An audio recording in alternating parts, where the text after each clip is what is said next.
Casualty actress Amanda Mealing opened up about the online abuse she suffered in relation to her appearance, after she continued to work while keeping her cancer battle out of the public eye.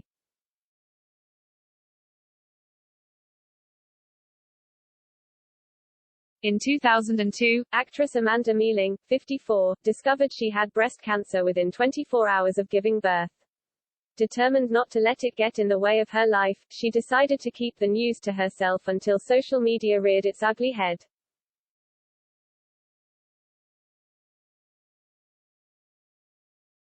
The Casualty star, who plays Connie Beecham in the BBC medical drama, initially feared that she wouldn't live long enough to see her sons Milo and Otis grow up, but successfully beat the disease after undergoing chemo, radiotherapy and a mastectomy.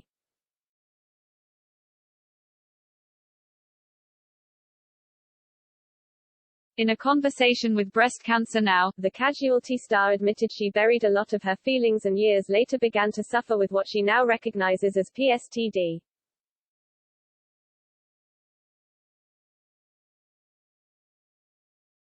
I wanted to carry on work, she said.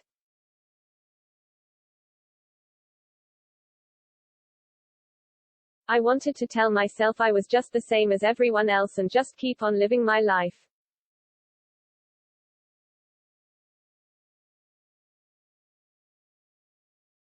Despite keeping her health news to herself, soon enough social media started to notice as people believed she was just losing weight.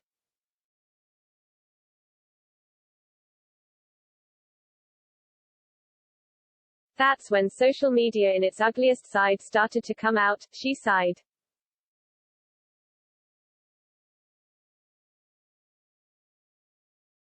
People started saying, "Oh, she looks like a vampire, I can't bear to look at her, she looks like skeleton, what kind of role model do you think you are? Shame on you."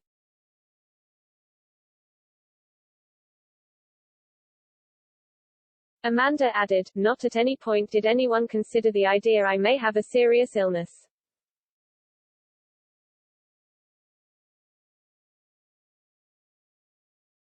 That was kind of the final punch for me."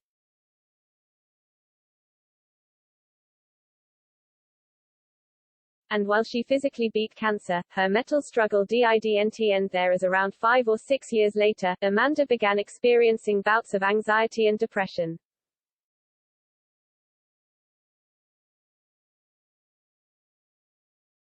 She described the trauma of experiencing survivor's guilt after losing a friend who had been diagnosed with breast cancer shortly before she had been, and she would find herself thinking about her and her family's mortality a lot.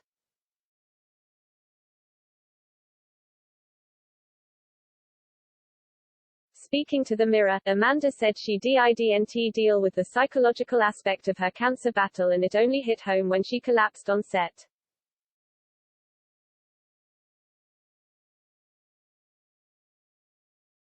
I literally crumbled down on my haunches at the steps, going up to reception, she said.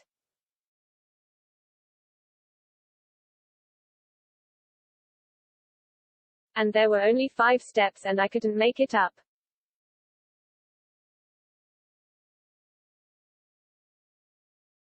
At the time I couldn't deal with it, because I just had, what I call, my hand-to-hand combat of fighting the cancer, so I didn't have time to look at my emotional and psychological state.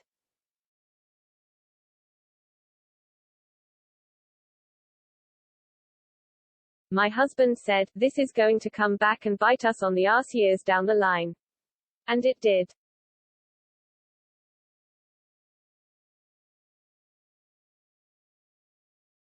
She added that therapy had helped her cope with her symptoms, saying, "It does work. If you have been through trauma, it is essential."